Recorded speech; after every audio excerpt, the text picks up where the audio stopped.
कर्नाटक रियासत और हैदराबाद रियासतों के जो आंतरिक मामले थे उनमें लड़ाइयां चल रही थी। कहीं पर जीजा और साले आपस में लड़ रहे थे, तो कहीं पर चाचा और भतीजे के बीच में लड़ाई हो रही थी राजा बनने को लेकर। उनकी इन लड़ाइयों के बीच में एक तरफ अंग्रेज कूद पड़े और एक तरफ फ्रांसीसी कूद पड़े, और बाद में परिणाम सामने आया 1749 ईस्वी के अंबूर के युद्ध के रूप में, जो कि अंग्रेजों और फ्रांसीसियों के मध्य जो भारत में संघर्ष हो रहे थे, 3 संघर्ष हुए थे, उसमें दूसरे संघर्ष का यह परिणाम था। हम विषय को शुरू करते हैं हैदराबाद रियासत से। 1748 ईस्वी में हैदराबाद के जो पहले निजाम थे, चिनक्लिज खान, या जिनको कमरुद्दीन खान के नाम से जाना जाता है, जिनको आसफ जहां फर्स्ट हम बोलते हैं, 1748 ईस्वी में उनकी मृत्यु हो गई। अब उनकी जब मृत्यु हुई तो उत्तराधिकार को लेकर लड़ाई हुई। इनकी बेटी के जो पुत्र थे मुजफ्फर जंग, उन्होंने अपने आप को अगला निजाम घोषित कर दिया कि अगला निजाम मैं। चिनक्लिज खान के जो बेटे थे नासिर जंग, उन्होंने देखा है ये कैसे बन जाएगा, तो नासिर जंग ने तख्ता पलटा, मुजफ्फर जंग को लात मारी, और नासिर जंग जो है वो खुद अगले निजाम बन गए। अब मुजफ्फर जंग यहां से सीधे गए पुडुचेरी, उस समय पांडिचेरी कहा जाता था, आज हम पुडुचेरी कहते हैं। भारत की यूनियन टेरिटरी है, जहां पर आप घूमने के लिए जाएंगे तो आपको फ्रेंच कल्चर मिलेगा। तो मुजफ्फर जंग पुडुचेरी क्यों गए, क्योंकि यहां पर फ्रांसीसियों का मुख्य केंद्र था। पुडुचेरी में फ्रांसीसी बैठे हुए थे, फ्रांसीसी ताकतवर भी थे, क्योंकि अभी थोड़े ही समय पहले अंग्रेजों और फ्रांसीसियों के मध्य में जो पहला संघर्ष हुआ था, जिसको अंग्रेज फ्रांसीसी संघर्ष या युद्ध कहते हैं, या प्रथम कर्नाटक वार जिसको कहा जाता है, 1746 से 1748 के मध्य जो हुआ था, उसमें फ्रांसीसियों ने अंग्रेजों को पराजित किया था, मद्रास पर तो कब्जा कर लिया था। तो मुजफ्फर जंग के दिमाग में तो यह था कि मैं गद्दी से हट गया, नासिर जंग को अगर वापस गद्दी से हटाना है तो फ्रांसीसियों से साथ लेना पड़ेगा। वो पहुंचा पुडुचेरी में। जो फ्रांसीसी गवर्नर बैठा था वो था डुप्ले। दरअसल थोड़ा सा मैं और आपको हिस्ट्री बता दूं, सन 1673 ईस्वी में फ्रांसीसियों ने पुडुचेरी को खरीदा था। यह गांव था, एक सूबेदार था शेर खां लोदी, उससे खरीद लिया था। 1673 में यहां पर फोर्ट लुई की स्थापना की थी। फ्रांस के जितने भी शासक होते थे वो लुई नाम से थे, ज्यादातर लुई नाम से थे, तो फोर्ट लुई बनाया गया था। और इसके जो संस्थापक थे वो थे फ्रैंको मार्टिन। वर्तमान अगर हम ये देखते हैं तो वर्तमान में पुडुचेरी का एरिया भी आता है, यूनियन टेरिटरी है। एक माहे वाला क्षेत्र भी पुडुचेरी में आता है, जो मालाबार तट की ओर है, केरला की साइड में। कराईकल वाला क्षेत्र भी पुडुचेरी में आता है, जो तमिलनाडु की ओर है। और इसके अलावा यनाम वाला जो क्षेत्र है ये भी पुडुचेरी में ही काउंट होता है। तो आज अगर हम देखें तो पुडुचेरी यूनियन टेरिटरी में ये 4 हिस्से आते हैं, पुडुचेरी, कराईकल, माहे और यनाम। ये फ्रांसीसी टेरिटरीज हुआ करती थी, फ्रेंच लोग यहां पर बैठा करते थे, और इनमें से मुख्य केंद्र उनका कौन सा था, पुडुचेरी था। यहां पर मुजफ्फर जंग पहुंचे और डुप्ले को अपनी पीड़ा सुनाई। अरे बोले भाई बहुत बुरा हुआ मेरे साथ। बोले कहीं होगा, अरे यार मेरे को लात मार के भगा दिया। अब डुप्ले भी अपना हित देख रहा था, अपना स्वार्थ देख रहा था कि अगर मुजफ्फर जंग को वापस से हैदराबाद की गद्दी पर बैठा दिया जाए तो हैदराबाद पर हमारा प्रभाव रहेगा। डुप्ले ने कहा चिंता मत कर, तेरे बड़ो भाई तेरे साथ है, तेरे को हम वापस हैदराबाद की गद्दी पर बैठाएंगे। लेकिन कुछ चिंताएं थी। सीधे आप जाकर लड़ोगे तो जिसका साथ फ्रांसीसी देंगे, अंग्रेज उसके अपोजिशन वाले का साथ देंगे। तो चिंता यह थी कि हैदराबाद के नीचे वाली जो रियासत है कर्नाटक, ध्यान रखना ये कर्नाटक जब मैं बोल रहा हूं तो आज का भारतीय कर्नाटक राज्य नहीं बोल रहा हूं मैं। कर्नाटक रियासत जो थी, जिसकी राजधानी अर्काट थी, वर्तमान तमिलनाडु जो राज्य है भारत का, इसी क्षेत्र में आया करती थी कर्नाटक रियासत, और उसकी राजधानी हुआ करती थी अर्काट। तो यहां इस कर्नाटक रियासत का जो शासक था वो था अनवरुद्दीन खान, और अनवरुद्दीन खान इस समय अंग्रेजों के साथ में था। मुजफ्फर जंग ने यह कहा डुप्ले से, भैया ये अनवरुद्दीन खान तो अपने रोड़े अटकाएगा, बीच में ये प्रॉब्लम करेगा अपने लिए। और डुप्ले भी इस बात को जानता था। क्यों? क्योंकि डुप्ले ने भी अभी थोड़े समय पहले एक युद्ध लड़ा था, सेंट टोमे का युद्ध। उस सेंट टोमे के युद्ध में अनवरुद्दीन को हराया था, बड़ा गजब का युद्ध था। डुप्ले के मात्र 930 सैनिक थे, 930, जिसमें 230 सैनिक फ्रांसीसी, 700 सैनिक भारतीय थे। और इन 930 सैनिकों ने कितनी बड़ी सेना को हराया था पता है? 10,000 सैनिकों को पराजित कर दिया था। यह जो सैन टोमे का युद्ध लड़ा गया था, इसमें अनवरुद्दीन ने अपने सेना नायक महफूज खान के नेतृत्व में 10,000 सैनिक भेजे थे कि जा भैया 10,000 सैनिक ले जा, और डुप्ले ने मात्र इन 930 सैनिकों से हरा दिया था। थोड़ा सा एक बार इसके पीछे का हम कारण समझ लेते हैं। वापस मैं आपको थोड़ा सा फ्लैशबैक में लेकर चलता हूं ताकि सारी चीजें एक दूसरे से कनेक्ट होती जाएं, क्योंकि डुप्ले के दिमाग में अब ये क्यों आ रहा है कि अनवरुद्दीन हमारे लिए प्रॉब्लम कर सकता है, इसीलिए कर्नाटक में भी हस्तक्षेप करना पड़ेगा। तो अनवरुद्दीन से डुप्ले क्यों चिढ़ा बैठा है, या अनवरुद्दीन डुप्ले से क्यों चिढ़ा हुआ बैठा है, इस सवाल का जवाब थोड़ा सा पीछे मिलेगा। तो 1746 से और 48 के बीच में अंग्रेजों और फ्रांसीसियों के बीच में लड़ाई हुई थी। लड़ाई कहां पर हो रही थी? दुनिया में जहां जहां पर ये बैठे हुए थे। एक तो जो इनके देश थे यूरोप में, वहां तो लड़ ही रहे थे। नॉर्थ अमेरिका में बैठे थे, वहां पर लड़ रहे थे। साउथ अमेरिका में लड़ रहे थे। और भारत में भी अंग्रेजी और फ्रांसीसी थे और यहां पर भी लड़ रहे थे। लड़ क्यों रहे थे? ऑस्ट्रिया के कारण। लड़ाई भारत में हो रही है, उसका कारण कहां पर? ऑस्ट्रिया में है। ऑस्ट्रिया में उत्तराधिकार को लेकर संघर्ष हो रहा था। एक पक्ष का साथ दे रहे थे फ्रांसीसी, एक पक्ष का साथ दे रहे थे अंग्रेज। दोनों के बीच में इस बात को लेकर लड़ाई हो गई।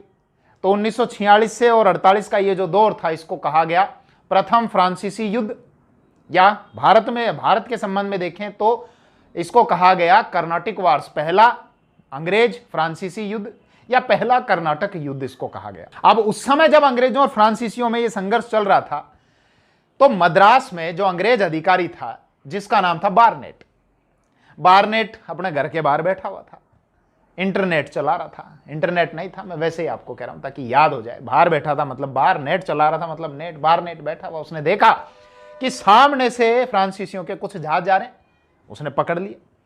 अब इसकी सूचना जब पुडुचेरी में बैठे हुए डुप्ले को मिली, जो फ्रांसीसी गवर्नर था, मैप में आपको दिख ही रहा होगा, मद्रास थोड़ा सा ऊपर है, पुडुचेरी थोड़ा सा नीचे है, पास पास में ही।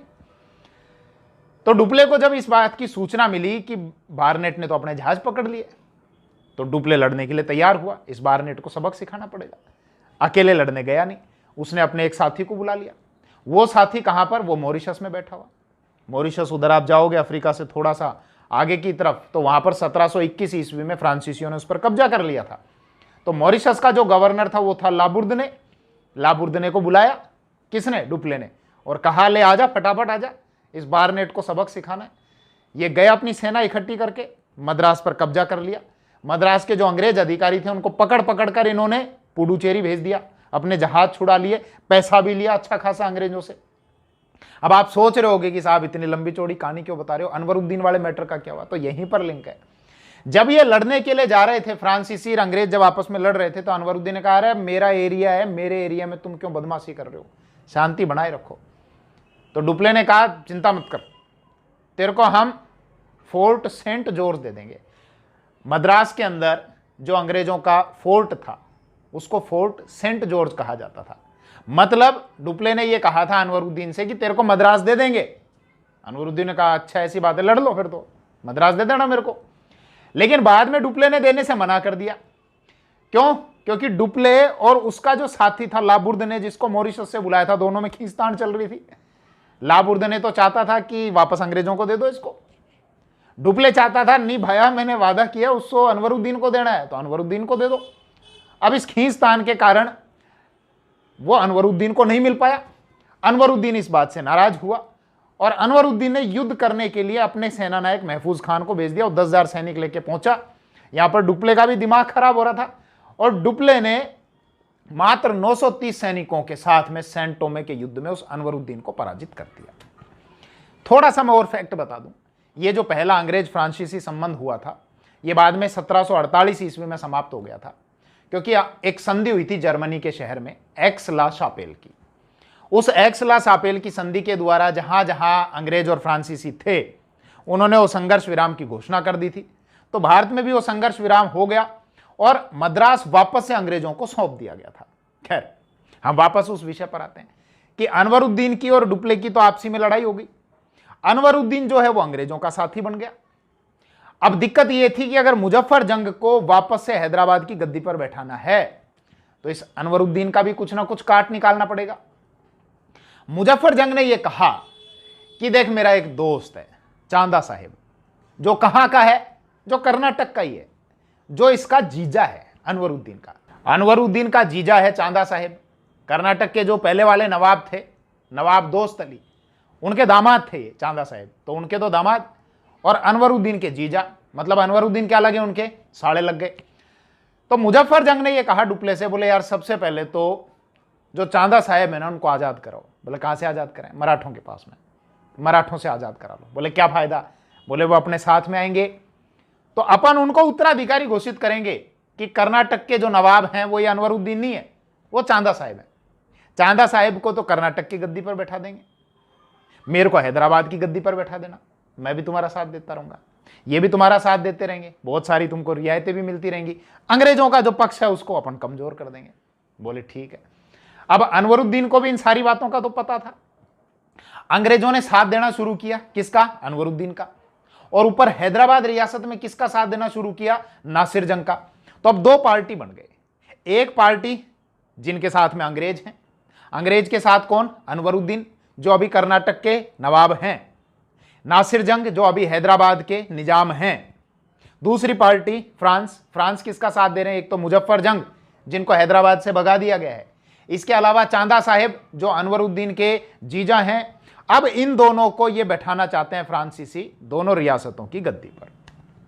युद्ध लड़ा गया 1749 ईस्वी में, अंबूर का युद्ध। अंगूर मत करना, अंबूर। अंबूर जो वर्तमान में भारत के तमिलनाडु राज्य के अंतर्गत आता है, वहां यह युद्ध लड़ा गया। इस युद्ध में अनवरुद्दीन जो है वो लड़ते हुए मारे गए। अब अनवरुद्दीन जब लड़ते हुए मारे गए तो कर्नाटक की गद्दी खाली, कर्नाटक की राजधानी अर्काट में प्रवेश किया। किसने? फ्रांसीसियों ने। इसके अलावा चांदा साहेब को, क्योंकि चांदा साहेब को तो बैठाना था, और मुजफ्फर जंग ने ये अर्काट पहुंचे और अर्काट की गद्दी पर, मतलब कर्नाटक की गद्दी पर अब चांदा साहेब को बैठा दिया कि आज से नवाब आप। फ्रांसीसियों की किस्मत और जोर मार रही थी।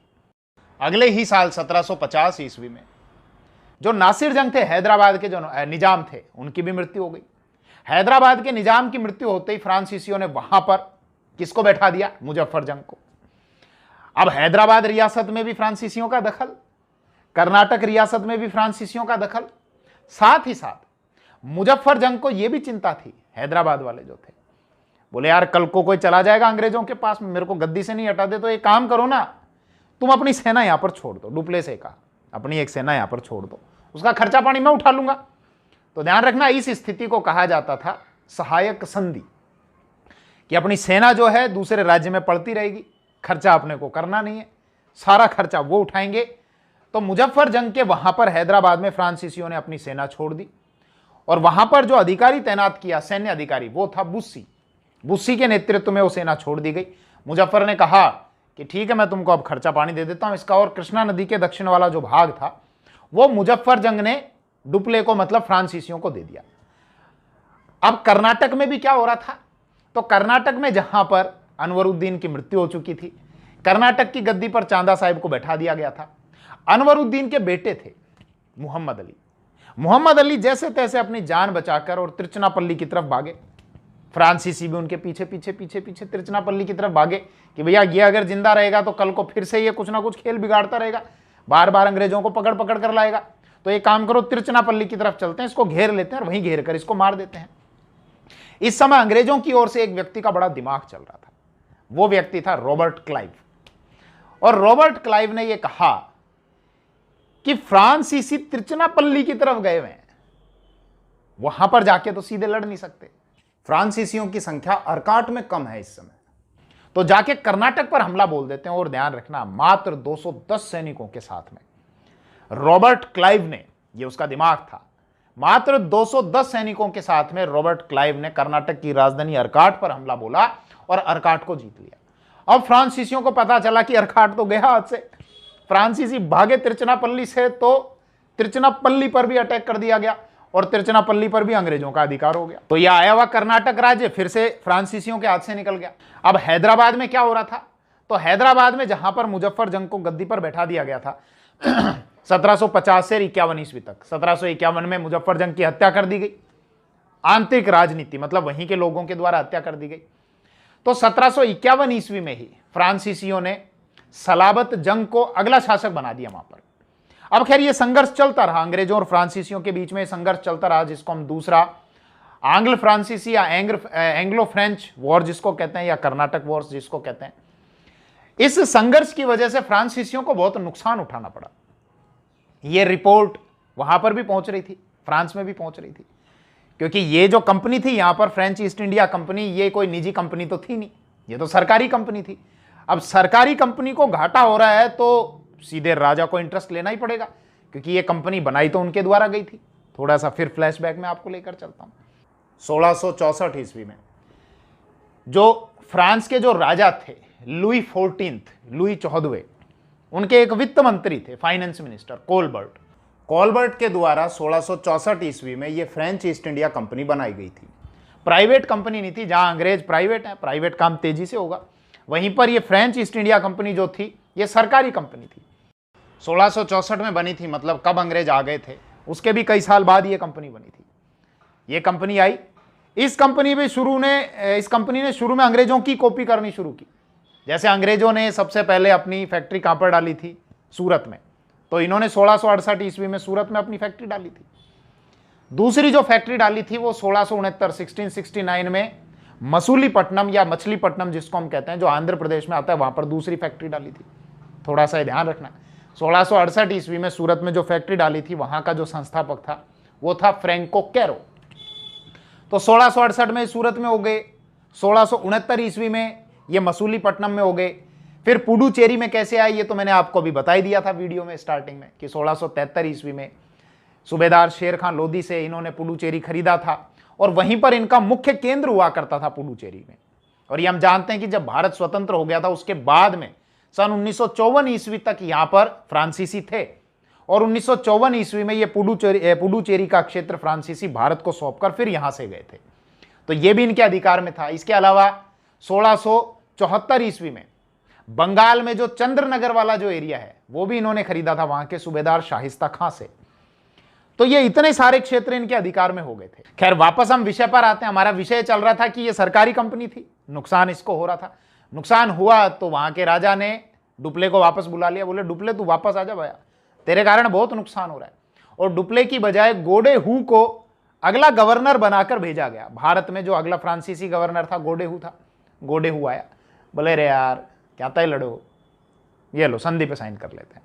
और 1754 ईस्वी में कुछ जगह देखने को मिलता है, जनवरी 1755 ईस्वी में एक संधि पर साइन हुए जिसको पुडुचेरी या पांडिचेरी की संधि कहा गया था। अंग्रेजों और फ्रांसीसियों के मध्य में हुए थे। पुडुचेरी किसका एरिया? फ्रांसीसियों का। तो फ्रांसीसी क्षेत्र में ही संधि पर साइन हो रहे हैं। हारा हुआ पक्ष कौन? फ्रेंच लोग हारे हुए थे। मतलब हारे हुए लोगों के पक्ष में उनके क्षेत्र में जाकर संधि की तो अंग्रेज ये दिखाना चाह रहे थे हम जीत गए, देख लो तुम्हारे एरिया में आकर हम यहां पर संधि कर रहे हैं। तो ये जो दूसरा युद्ध था, अंग्रेज इंग्लिश फ्रेंच वॉर जो दूसरा था, इस दूसरे युद्ध में अंग्रेजों की जीत हुई, जबकि पहले वाला जो युद्ध था उसमें फ्रांसीसियों की जीत हुई। अब आगे हम अगर और बढ़े तो एक तीसरा युद्ध और हुआ था इनके बीच में, जिसको कहा गया एंग्लो फ्रांच थर्ड वॉर, या वही तीसरा कर्नाटक युद्ध। यह 7 सालों तक चला था विश्व में, भारत में तो यह 5 सालों तक चला था, तो इसको 7 वर्षीय संघर्ष भी कहा जाता है। अब इसकी शुरुआत कहां से हुई? तो इसके लिए मैं आपको लेकर चलता हूं कनाडा की ओर। कनाडा पर कौन राज करे, कनाडा पर किसका कब्जा होगा, इस बात को लेकर अंग्रेज और फ्रांसीसी भिड़ गए। अब वहां पर भिड़ गए तो भारत में भी सूचना मिली। वहां कब भिड़े?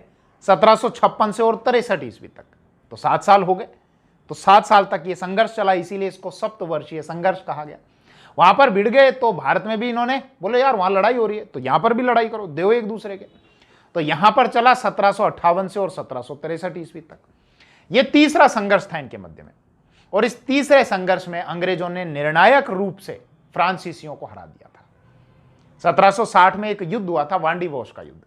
वांडीवोस जो वर्तमान में तमिलनाडु के अंतर्गत आता है। इस युद्ध में एक पक्ष अंग्रेजों की ओर से जो सेनानायक आयरकूट, एक पक्ष फ्रांसीसी की ओर से जो सेनानायक वो बुस्सी और लाली। बुस्सी वही जो मैंने अभी आपको बताया था कि हैदराबाद में एक सैनिक टुकड़ी छोड़ी गई थी मुजफ्फर जंग के साथ में, बुस्सी के नेतृत्व में डुप्ले ने वहां पर छोड़ी थी, सहायक संधि की थी। ध्यान रखना, ये इस प्रकार की सहायक संधि सबसे पहले भारत में फ्रांसीसियों के द्वारा ही शुरू की गई थी। तो वॉन्डिवोस के युद्ध की हम बात कर रहे थे। आयरकूट ने बुस्सी और लाली दोनों को पराजित किया बुरे तरीके से, और 1760 ईस्वी में इस वॉन्डिवोस के युद्ध में निर्णायक रूप से अंग्रेजों ने फ्रांसीसियों को पराजित कर दिया। जो इनके अधिकार क्षेत्र थे, ज्यादातर क्षेत्रों पर अंग्रेजों ने अपना कब्जा कर लिया। तो ध्यान रखना, देखो अंग्रेजों के अब सितारे कितने बुलंदी पर थे। इससे ठीक एक साल पहले 1759 ईस्वी में अंग्रेजों ने वेदरा के युद्ध में, या जिसको हुगली का युद्ध कहा गया या जिसको चिनसूरा का युद्ध कहा गया था, उसमें डचों को लात मार के भगा दिया। इसके अलावा 1757 में प्लासी के युद्ध में अंग्रेज जीत गए थे, और 1760 ईस्वी में अब जो अंग्रेजों के मुख्य प्रतिद्वंदी थे फ्रांसीसी लोग, उनको भी पराजित कर दिया गया। और फ्रांसीसी हाथ जोड़ के बैठ गए, भाया आगे से जो कहोगे वही कर लेंगे। बाद में फिर ये एक संधि हुई पेरिस में, क्योंकि लड़ाई तो किस कारण से चल रही थी, कारण तो बाहर था ना, कनाडा में, कनाडा पर अधिकार करने को लेकर। तो 1763 ईस्वी में एक संधि हुई, उस संधि को कहा गया पेरिस की संधि, फ्रांस में हुई थी पेरिस की संधि। उस संधि के द्वारा युद्ध विराम कर दिया गया। तो जहां पर इनकी लड़ाइयां चल रही थी सब जगह स्टॉप कर दी गई, और अंग्रेजों ने जो फ्रांसीसियों के क्षेत्रों पर कब्जा किया था, तो अधिकार ज्यादातर जो अधिकांश क्षेत्र थे वो वापस लौटा दिए, और पुडुचेरी पर भी कब्जा कर रखा था, वो भी दे दिया, बोले ले लो इन्हें, ले लो वापस, यानी वो भी वापस दे दिया। तो ये था हमारा अंग्रेजों और फ्रांसीसियों के मध्य होने वाला संघर्ष, जिसको अंग्रेज फ्रेंच वॉर कहा गया या कर्नाटक वॉर कहा गया। 3 ये युद्ध भारत में हुए थे। पहले युद्ध का पार्ट जो था वो सेंट टोमे का युद्ध, दूसरे युद्ध का जो पार्ट था वो अंबूर का युद्ध, और तीसरे युद्ध का जो पार्ट था वो था वांडीवोस का युद्ध। बाकी और फिर देखते हैं नेक्स्ट वीडियोस में। थैंक यू, जय हिंद।